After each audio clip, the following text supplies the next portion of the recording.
morning mist hung thick over the Montana hills like a gray blanket. Tom Rodriguez pulled his old truck to a stop near the fence line and stepped out into the crisp October air. His breath came out in small puffs as he grabbed his toolbox from the truck bed. Another day, another broken fence post to fix. Tom had been running his family's ranch for 15 years now, ever since his father passed away. 2,000 acres of rolling hills, creek beds, and pasture land stretched out in every direction. It was beautiful country, the kind of place where a man could think clearly and find peace. But running a ranch alone was hard work, especially when cattle kept finding ways to break through fences. He walked along the fence line, checking each post and wire section. The sun was just starting to burn through the fog, casting long shadows across the grassland. Everything seemed normal until he reached the section near Devil's Creek. That's when he heard it. A voice. Tom stopped walking and listened carefully. At first, he thought it might be the wind playing tricks on him. Living alone on a big ranch could make a person hear things that weren't there. But then he heard it again, faint but clear. Someone was calling for help. The voice seemed to be coming from somewhere deeper in the brush, past the creek and into the thick trees. Tom had lived on this land his whole life, but there were still parts of it he rarely visited. The area past Devil's Creek was rough terrain, full of old mining claims and forgotten paths from when his grandfather's generation had tried their luck digging for silver. Tom left his toolbox by the fence and followed the sound. He pushed through thick bushes and climbed over fallen logs, the voice getting a little stronger with each step. His heart started beating faster. In 15 years of ranching, he'd found lost cattle, injured wildlife, and the occasional hiker who'd wandered off the main trail. But this sounded different. This sounded desperate. The brush got thicker as he walked, and Tom had to use his hands to push branches aside. Thorns caught on his jacket, and mud from the creek bottom soaked through his boots. But he kept going, following that faint voice through the wilderness. After 20 minutes of walking, Tom found himself in a small clearing he'd never seen before. Old mining equipment sat rusted and forgotten among the trees. Metal cables hung from wooden frames that had been there for decades. And right in the middle of it all was a hole in the ground, not just any hole. This was an old mining shaft, maybe 8 feet across, with wooden boards placed over most of the opening. But some of the boards had rotted away, leaving gaps big, enough for a person to fall through. The voice was coming from down there. Tom got down on his hands and knees and crawled to the edge of the shaft. He pulled out his phone and turned on the flashlight, pointing it down into the darkness. The light didn't reach very far, but it was enough to see that the shaft went deep underground. "Hello?" Tom called down. "Is someone down there?" The response came back immediately, weak but clear. "Help me. Please help me." It was a woman's voice. Tom's mind raced. How had someone fallen down there? When? The mining shaft was miles from any trail, hidden in thick brush that most people would never walk through. But there was no time to figure that out now. Someone was trapped and they needed help. "I'm going to get you out," Tom shouted down. "Just hold on." Tom ran back to his truck as fast as he could, branches whipping at his face and thorns tearing at his clothes. He grabbed the coil of rope he always kept in his truck bed, along with his more powerful flashlight and a bottle of water. His hands were shaking as he gathered the supplies. In all his years on the ranch, Tom had never dealt with anything like this. He'd pulled cattle out of mud holes and helped neighbors with broken equipment, but rescuing someone from an abandoned mine shaft was something entirely different. What if the rope wasn't strong enough? What if the shaft walls were unstable? But as he ran back through the brush, Tom knew he didn't have a choice. Someone was counting on him, and he wouldn't let them down. When he got back to the shaft, Tom tied one end of the rope around the strongest-looking piece of old mining equipment. He tested it with his full weight, pulling hard to make sure it would hold. The metal frame was rusted but solid. "I'm coming down," Tom called into the shaft. "Stay calm and stay back from where I'm dropping the rope." Tom had done some rock climbing in his younger days, but that was 20 years ago. As he started lowering himself into the shaft, his muscles reminded him that he wasn't as young as he used to be. The rope cut into his hands and the rough wooden walls of the shaft scraped against his back. 10 feet down. 20 feet. The sunlight from above got dimmer with each foot he descended. Tom's flashlight, hanging from his belt, swung back and forth, casting crazy shadows on the walls around him. 30 feet down, Tom's boots finally touched solid ground. He unclipped his flashlight and pointed it around the bottom of the shaft. What he saw made his blood run cold. This wasn't an accident. The bottom of the shaft had been set up like a small room. There were blankets on the ground along with empty water bottles and food containers. Someone had been living down here. Or more accurately, someone had been kept down here. And there, huddled in the corner with rope around her wrists and ankles, was a young woman. Tom rushed over to her, his flashlight beam revealing a face that was thin and pale but very much alive. She looked to be in her 20s with dark hair and clothes that had once been nice but were now dirty and torn. "It's okay," Tom said, kneeling down beside her. "I'm here to help. My name is Tom, and I'm going to get you out of here." The woman looked up at him with eyes that were both frightened and hopeful. "Please," she whispered, "free me." Tom pulled out his pocket knife and started cutting the ropes around her wrists. They were thick and had been tied tight, cutting into her skin. Whoever had done this had meant for her to stay put. "How long have you been down here?" Tom asked as he worked on the ropes. "I don't know," she said, her voice barely above a whisper. "Weeks, maybe months, I lost track." Tom's anger grew with each strand of rope he cut. What kind of person would do this to another human being? The ropes around her ankles were just as tight, and Tom could see that she'd been trying to work herself free. Her wrists were raw and bloody from the effort. "What's your name?" Tom asked as he cut the last rope. "Amy," she said. "Amy Chen." Tom helped Amy sit up slowly. She was weak from being trapped for so long, and her legs shook when she tried to move them. Tom gave her the bottle of water he'd brought, and she drank it like someone who hadn't had clean water in days. "Amy, I need to ask you something, and I want you to think carefully," Tom said. "Do you remember how you got here? Do you remember who brought you here?" Amy nodded slowly. "I was investigating a story. I'm a journalism student. I was looking into missing persons cases in rural areas." She paused and looked directly at Tom. "I was investigating your ranch." Tom felt like he'd been punched in the stomach. "My ranch? What do you mean?" "Someone contacted me anonymously. They said people were disappearing around here, and that I should look into the Rodriguez ranch." Amy's voice got stronger as she talked. "I came out here to check the records to see if there was any truth to it." Tom's mind was spinning. His ranch? People disappearing? None of it made sense. He'd lived here his whole life, and the only missing persons case he could remember was old Pete Morrison, who'd wandered off during a snowstorm 5 years ago and was found safe at his daughter's house the next day. "Amy, I promise you I had nothing to do with this," Tom said. "I don't know who took you or why, but it wasn't me." Amy studied his face in the flashlight beam.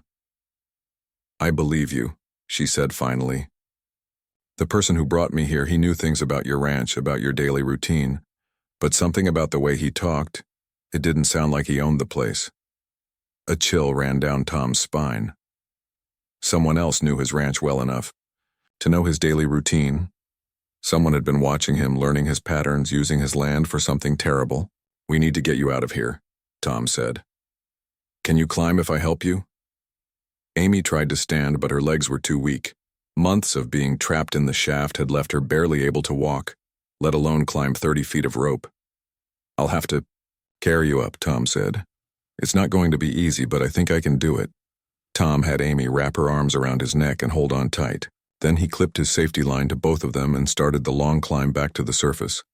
Every few feet he had to stop and rest. Amy was small, but carrying another person up 30 feet of rope was exhausting work. Halfway up, Tom's arms started to shake from the effort. His hands were getting cut up from the rope and sweat was dripping into his eyes despite the cool morning air. But every time he thought about giving up, he remembered Amy's words. "Please, free me." He wasn't going to let her down. Finally, after what felt like hours but was probably only 20 minutes, Tom's hand reached the top of the shaft. He pulled himself and Amy up onto solid ground, both of them breathing hard and shaking from the effort. Amy collapsed on the grass, finally free after months of captivity. Tom sat beside her, trying to catch his breath and figure out what to do next. "Amy, we need to call the police," Tom said. "But first, I need to know. You said you were investigating my ranch. What did you find before you were taken?" Amy looked at him with an expression that was part fear. Tom's truck kicked up dust as he sped down the gravel road toward town. Amy sat in the passenger seat, wrapped in an old blanket from behind his truck seat. She was alive. She was free. But Tom could see she was still scared. Her hands shook every time a car passed them going the other direction. "It's okay," Tom said, trying to keep his voice calm. "Nobody's going to hurt you now." Amy nodded but kept looking in the side mirror, like she expected someone to be following them. "Tom, there's something I need to tell you. Something important."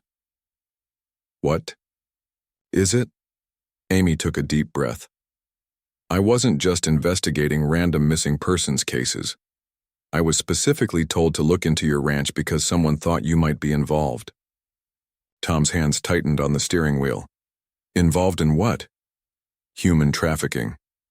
The words hit Tom like a physical blow. He had to pull over to the side of the road because his hands were shaking so badly he couldn't drive straight. "That's impossible," Tom said. I could never hurt anyone like that." "I know," Amy said quickly.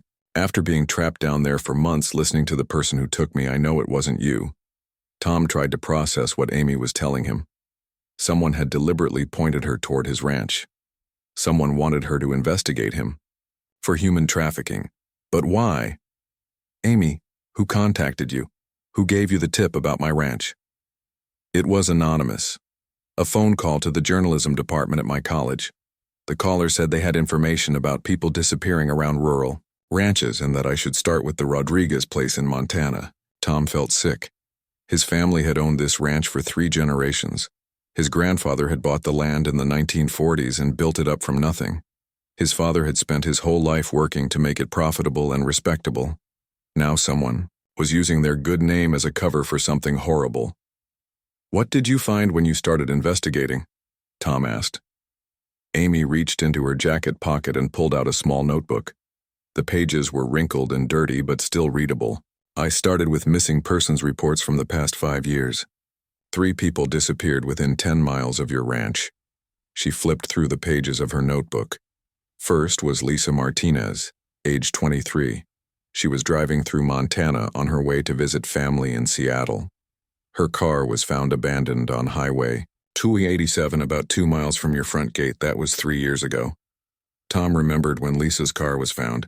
The whole community had helped search for her. They'd looked for days, covering every inch of the surrounding area. But they never found any trace of her.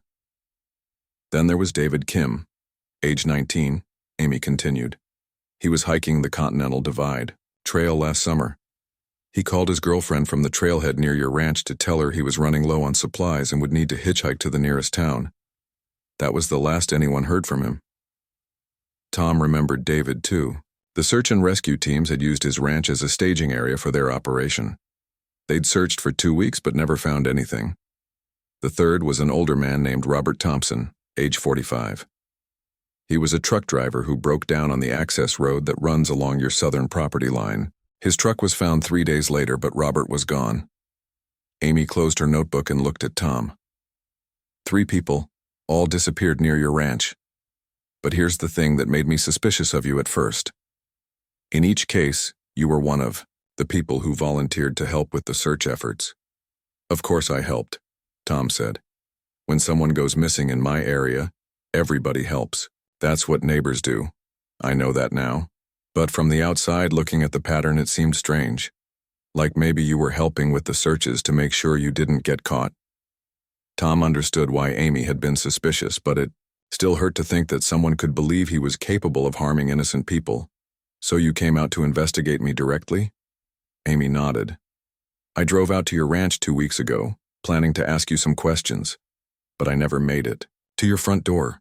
What happened? Amy's voice got quieter. I was driving up your access road when another truck pulled up behind me. The driver got out and walked up to my car window. He was an older Hispanic man, maybe in his 50s, with gray hair and a mustache. Tom felt his stomach drop. That description sounded familiar. He told me my car was making a weird noise and offered to take a look at it. I was young and stupid, and I got out of the car. As soon as I did, he grabbed me and injected something into my neck. The next thing I remember, I was waking up in that shaft. Amy, Tom said slowly, can you describe this man in more detail? Amy closed her eyes, trying to remember.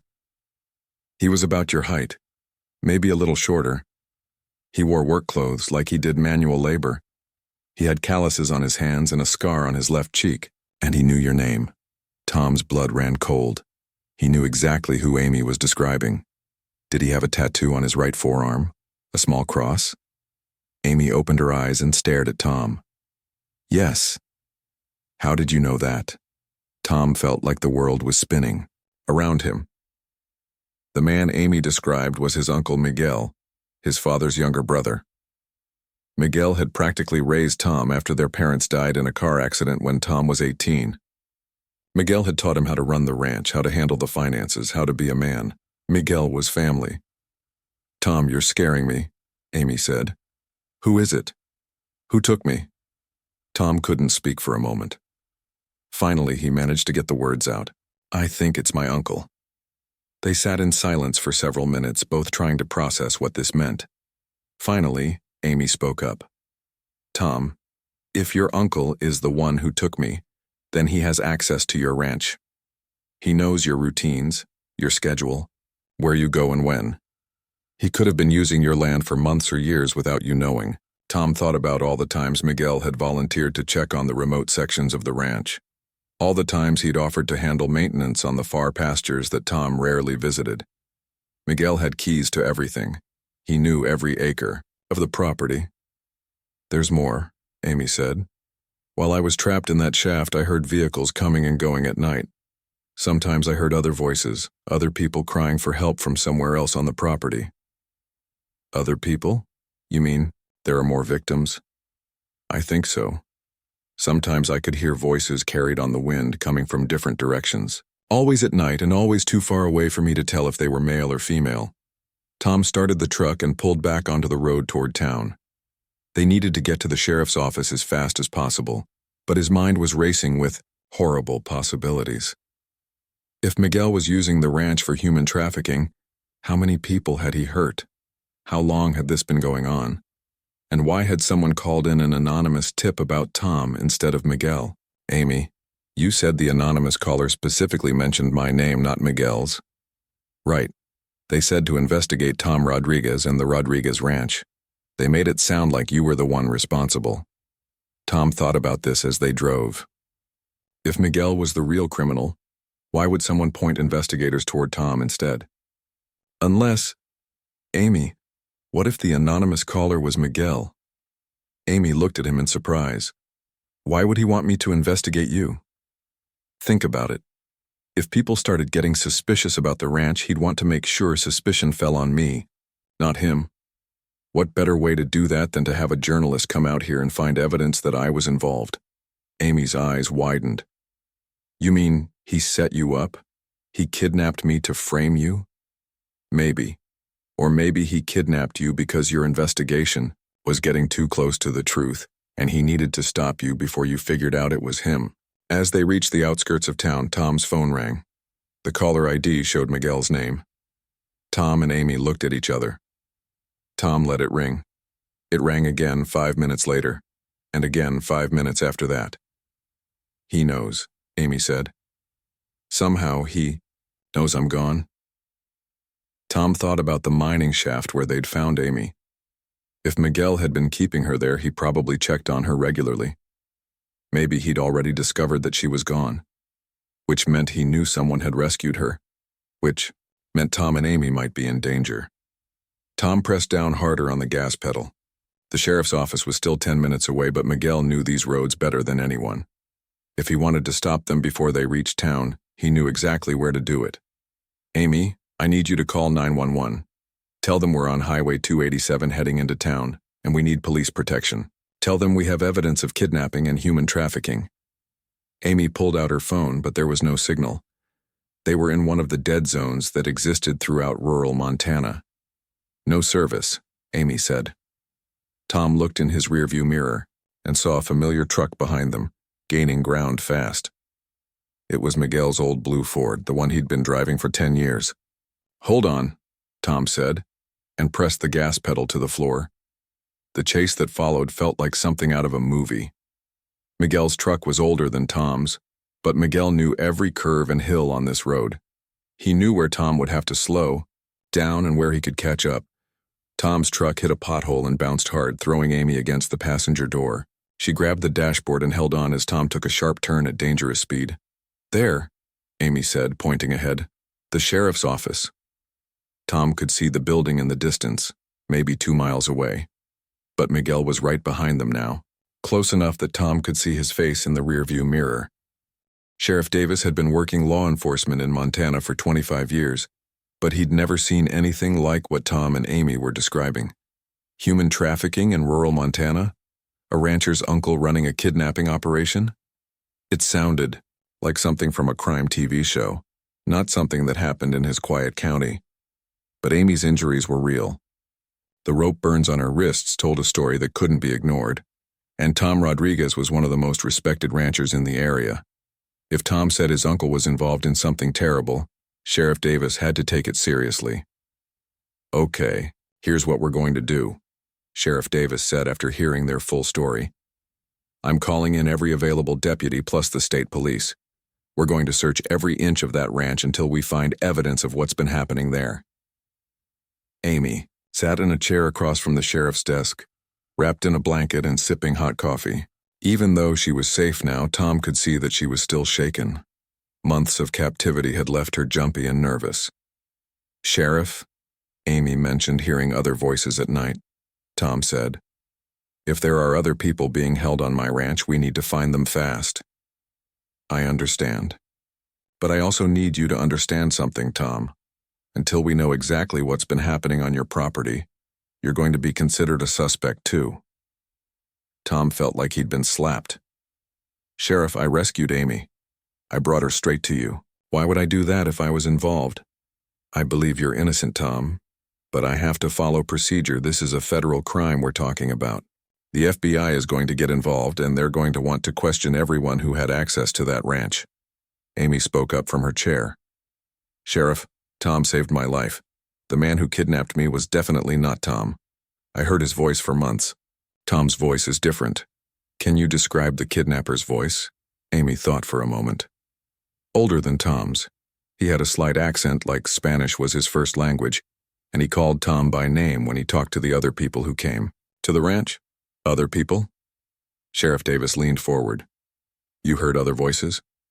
"Sometimes. Usually late at night. They spoke in Spanish mostly, but sometimes in English.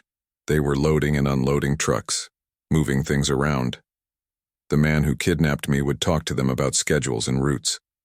Tom felt sick hearing this. His ranch had been turned into some kind of hub for criminal activity, and he'd had no idea. How was that possible? "Sheriff, I check my property regularly," Tom said. "I drive around the ranch at least 3 times a week. How could all this be happening without me seeing anything?" "How big is your ranch, Tom?" 2,000 acres, but most of it is pasture land and rough terrain. There are areas I only visit once or twice a year." Sheriff Davis nodded. "That's a lot of space to hide things. And if your uncle knew your routines, he could avoid the areas where you'd be likely to go?" Amy pulled out her damaged notebook again. "I did some research before I was taken. Tom, did you know that your ranch sits right on a major trucking route?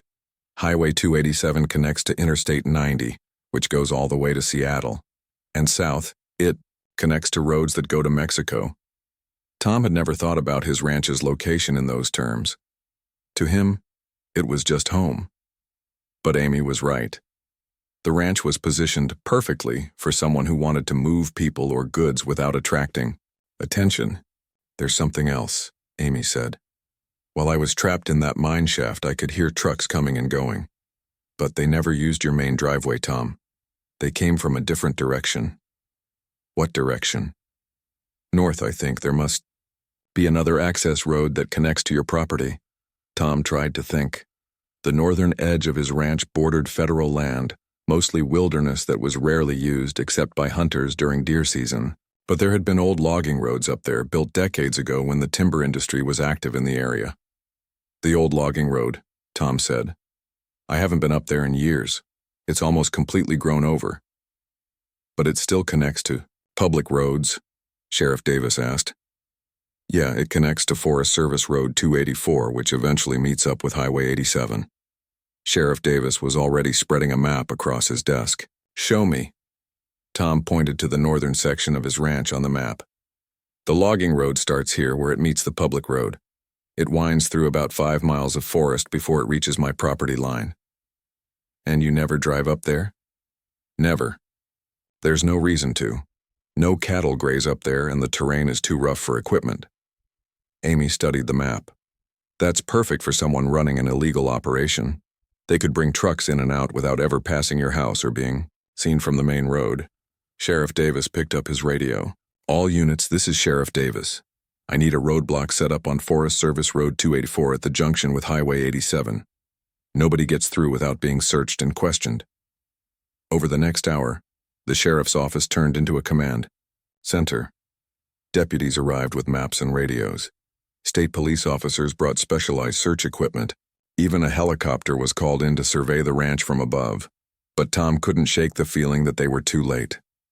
Miguel had been at the sheriff's office parking lot. He'd seen them arrive safely.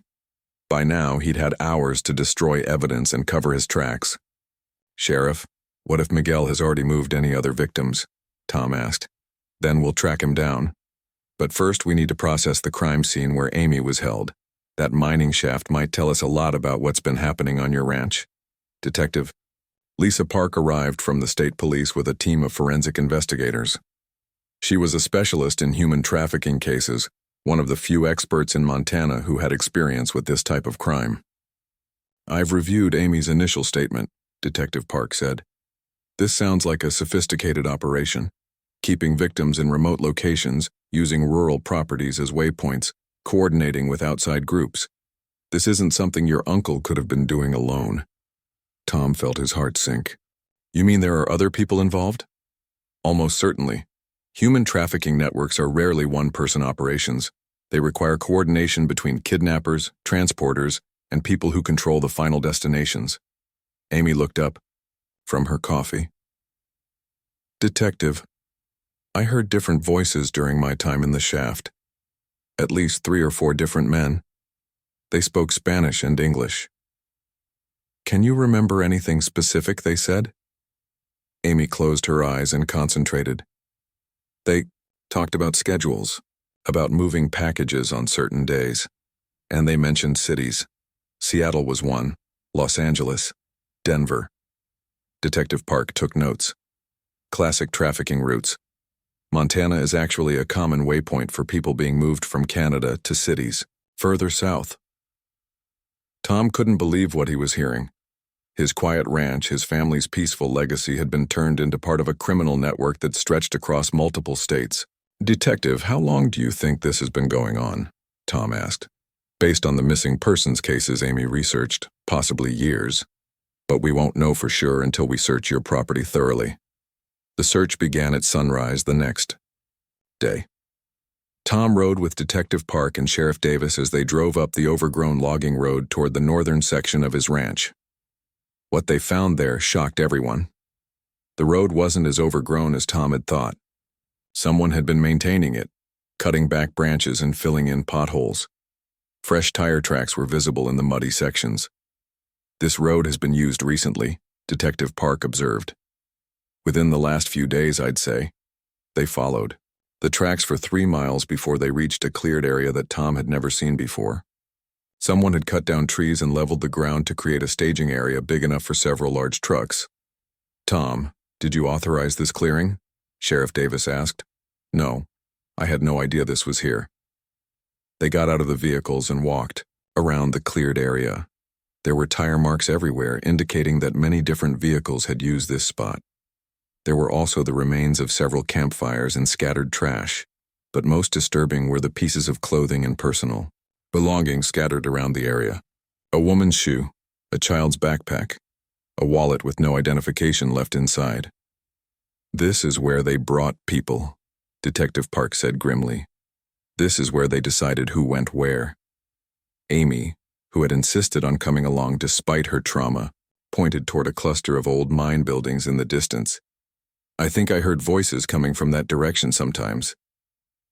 The group walked toward the buildings, which were about a quarter-mile from the cleared staging area. Tom recognized them as part of an old silver mining operation from the 1920s. His grandfather had told him stories about the miners, but Tom had never paid much attention to the buildings. Now he wished he had. The first building they checked was empty except for old mining equipment. But the second building told a different story. Someone had converted it into a makeshift prison. The windows had been boarded up from the outside. The door had been reinforced with extra locks. Inside, they found blankets, empty food containers, and a bucket that had been used as a toilet. Most chilling were the marks on the walls, scratches made by fingernails, names carved into the wood with sharp objects, dates going back 3 years. Lisa Martinez, help me, March 15, 2022, was carved near the door. David Kim was here. July 2023 was scratched into the back wall. The old foreman's house sat in a small valley, hidden behind a ridge of pine trees. As Tom drove down the winding dirt road that led to it, memories flooded back from his childhood. He remembered coming here with his father during hunting season, staying up late by the fireplace while his dad told stories about the ranch's history. Now as they approached the house, Tom could see that it looked different than he remembered. There were new security cameras mounted on the corners of the building. The windows had been covered with dark curtains, and there were fresh tire tracks leading up to what used to be a simple gravel driveway. "Tom, when was the last time you were here?" Detective Park asked. "Maybe 10 years ago. After my dad died, I just never had reason to come up here." Sheriff Davis was studying the building through binoculars. "There are lights on inside. Someone's been using this place recently." Tom's heart was pounding. Part of him still couldn't believe that Miguel, the man who had raised him, could be involved in something so horrible. But the evidence was becoming impossible to ignore. They parked their vehicles behind a cluster of trees out of sight of the house. Detective Park called for backup before they approached the building. If Miguel was inside, they needed to be prepared for anything. As they waited for additional officers to arrive, Amy spoke up from the back seat. "Tom, I need to tell you something else. Something I remembered while we were at those mining buildings." "What is it?" Amy took a deep breath. "The man who kidnapped me, he talked about you a lot. He knew details about your life that scared me." "What kind of details?" "He knew that you go to town every Tuesday for supplies. He knew that you usually check the south pasture on Thursday mornings. He knew about your girlfriend Lisa and that you two had broken up 6 months ago." Tom felt sick. Those were all true facts about his life. But they weren't things he'd shared with many people. "He also knew about your financial problems," Amy continued. "He knew that you'd been struggling to keep the ranch profitable, and that you'd been thinking about selling some of the land." Tom's blood ran cold. He had been struggling financially. The ranch was expensive to maintain, and cattle prices had been low for the past 2 years. He'd even met with a real estate agent about possibly selling the northern section of the property. But the only person he'd discussed those financial problems with was Miguel. "Amy, did he ever explain why he was telling you these things?" "He said he was disappointed in you. He said you were weak like your father had been. He said the ranch deserved someone stronger to run it." Detective Park looked at Tom with concern. "Tom, it sounds like your uncle wasn't just using your ranch for trafficking. It sounds like he was planning to take it over completely." The thought had never occurred to Tom, but it made horrible sense. If Miguel had been working to undermine Tom's reputation, to make him look like a criminal, then Miguel could potentially claim the ranch when Tom was arrested. "Think about it," Detective Park continued. "An anonymous tip points investigators toward you instead of Miguel. If we hadn't found Amy when we did, if she'd died in that mine shaft, you would have been the prime suspect in her disappearance. Especially since she was investigating you specifically." Sheriff Davis nodded grimly. And if you were convicted of kidnapping and trafficking, your assets would be seized. As your closest relative, Miguel would probably inherit the ranch. Tom felt like he was going to throw up. His uncle hadn't just betrayed him. Miguel had been systematically destroying Tom's life in order to steal everything their family had built. 2 more police cars arrived, carrying additional deputies and state police officers. Detective Park gave them a briefing on what they expected to find inside the house. We're looking for evidence of human trafficking, kidnapping, and potentially murder, she told the team. The suspect is Miguel Rodriguez, age 52, Hispanic male. He may be armed and should be considered extremely dangerous. Tom wanted to go with them when they approached the house, but Detective Park insisted he stay back with Amy. If Miguel is in there, seeing you might make him do something desperate, she explained. Let us handle this professionally. Tom watched through binoculars as the officers surrounded the old foreman's house. They moved carefully, checking for tripwires or other security measures. When they reached the front door, Detective Park knocked loudly. Police, Miguel Rodriguez, we have a warrant to search these premises.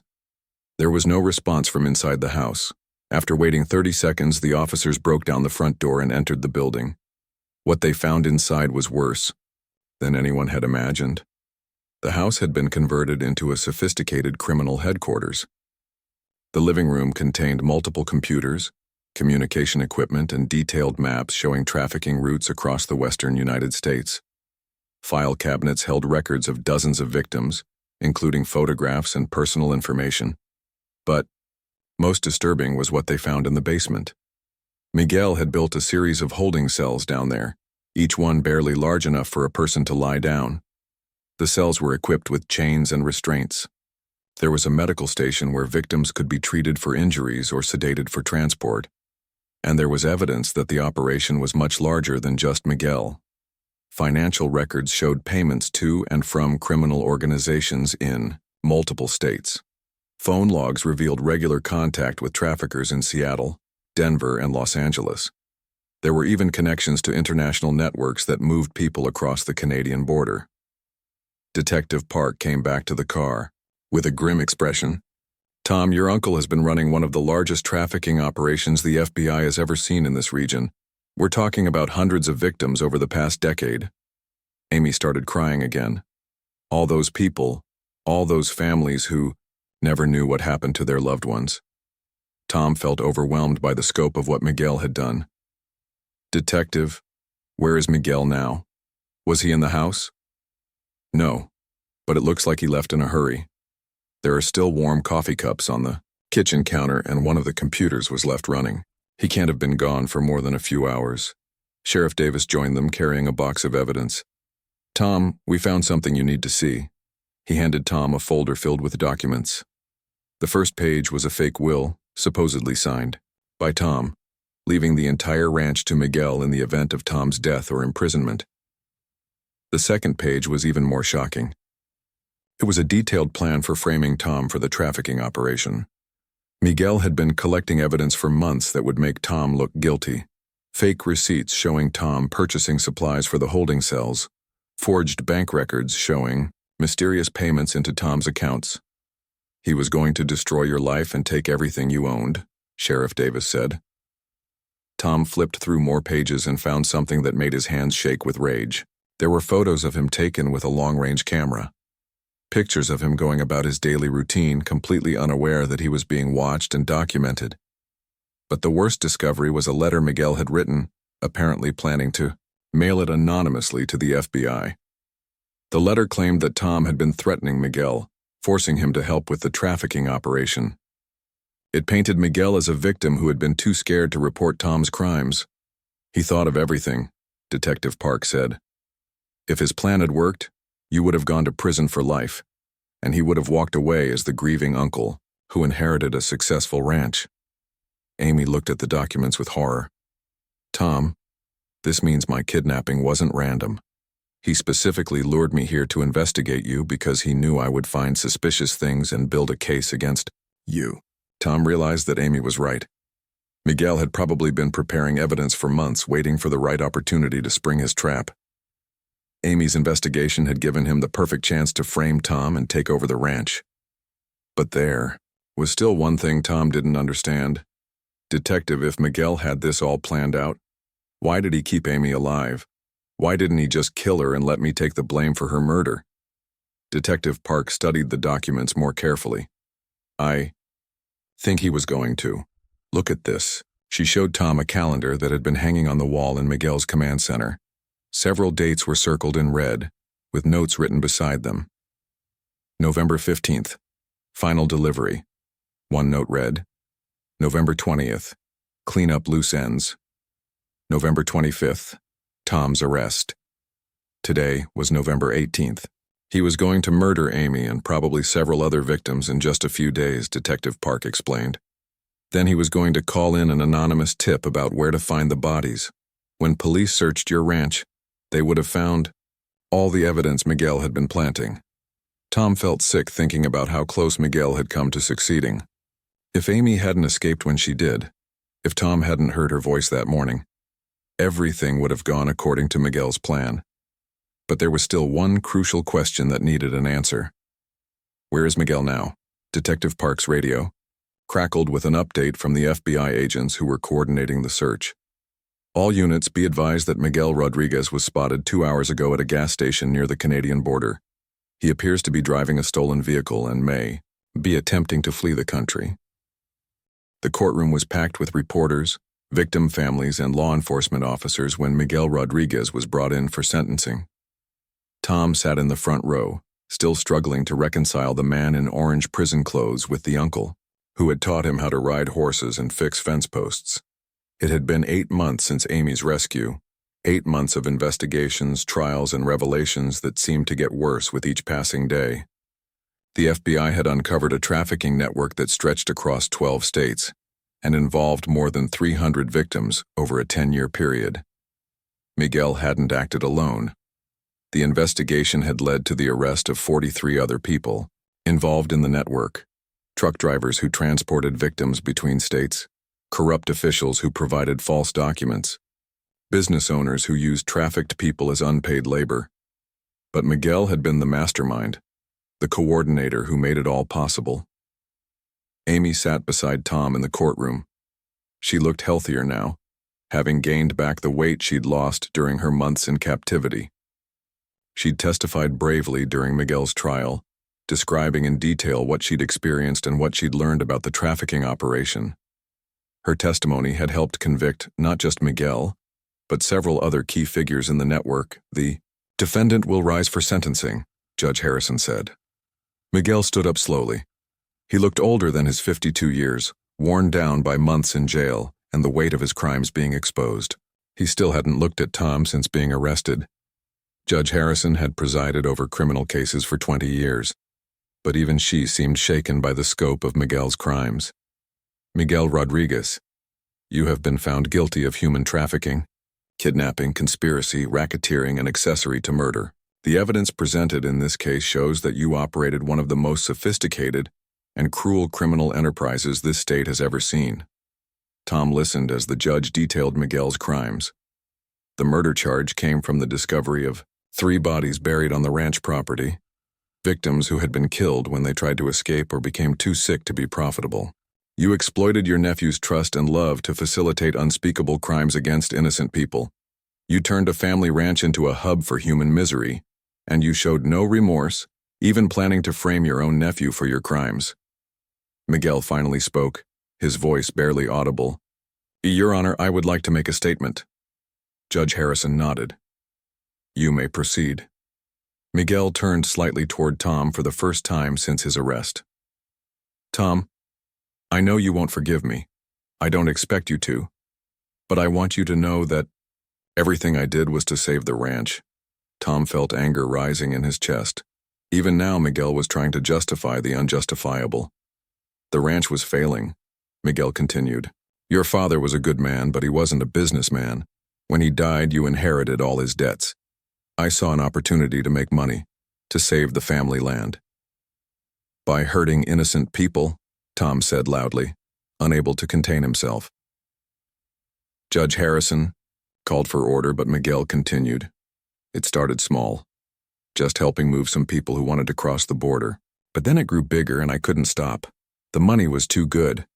I told myself I was doing it for the family, for our legacy. Amy stood up in the gallery. You destroyed lives. You tore apart families. You kept me chained in a hole for months. Don't you dare claim you were helping anyone. Miguel looked at Amy with something that might have been shame. I'm sorry. I know that doesn't mean anything now, but I am sorry. Judge Harrison had heard enough. Miguel Rodriguez, I sentence you to life in prison without the possibility of parole. You will also pay restitution to the victims and their families in the amount of $2.3 million. As Miguel was led away in handcuffs, Tom felt a mix of emotions. He couldn't untangle. Relief that justice had been served. Sadness for the uncle he thought he'd known. And guilt that he hadn't seen what was happening on his own land. Outside the courthouse, reporters surrounded Tom and Amy. They had become reluctant celebrities, the rancher and the journalist whose story had exposed one of the largest trafficking operations in the region's history. Mr. Rodriguez, what are your plans for the ranch now? One reporter asked. Tom had been thinking about that question for months. The ranch was legally his, cleared of any criminal liability. The court had determined that he'd had no knowledge of Miguel's activities and was himself a victim of his uncle's deception. But Tom couldn't imagine continuing to live there, knowing what had happened on that land. I'm donating the ranch to the Survivors Foundation, Tom announced. They're going to turn it into a healing center for victims of human trafficking. Amy smiled at him proudly. She had been working with the foundation to help other survivors, using her experience to guide them through recovery. The Survivors Foundation had big plans for the ranch. They would tear down the buildings Miguel had used for his crimes and build new facilities designed specifically for healing. There would be counseling centers, job training programs, and safe housing for people recovering from trafficking. The old foreman's house where Miguel had run his operation would be completely demolished. In its place, they would build a memorial garden for the victims who hadn't survived. Tom, this is an incredibly generous donation, another reporter said. The ranch must be worth millions of dollars. Some things are more valuable than money, Tom replied. If this land can be used to help people heal instead of hurt them, then that's what needs to happen. Amy had her own announcement to make. I'm writing a book about human trafficking in rural America. Tom's story and the stories of other survivors will help educate people about how to recognize and report these crimes. The book Amy was writing had already attracted interest from major publishers. She planned to donate the proceeds to organizations that fought human trafficking, but the most important work was still ongoing. The FBI investigation had identified more than 100 victims who were still missing, people who had passed through Miguel's network and disappeared into other parts of the trafficking web. Amy had become an advocate for these missing people, working with law enforcement agencies across the country to try to track them down. Every person Miguel trafficked was someone's child, parent, or sibling, Amy told the reporters. We won't stop looking until we find them all. Tom had also found a new purpose in the aftermath of his uncle's crimes. He now worked as a consultant with law enforcement agencies, helping them understand how rural properties could be exploited by criminals. His knowledge of ranch operations and rural communities had proven valuable in several other trafficking investigations.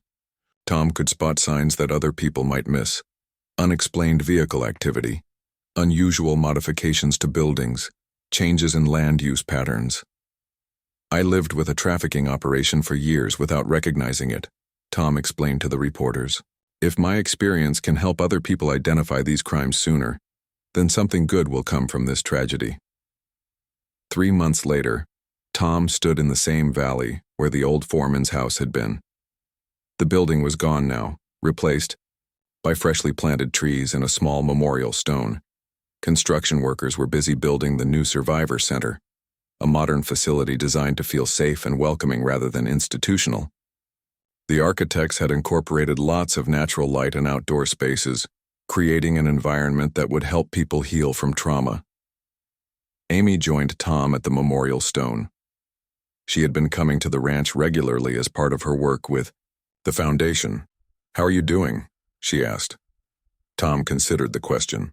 It had been a difficult year, full of painful discoveries and difficult emotions, but he was learning to separate the uncle he'd thought he knew from the criminal Miguel had actually been.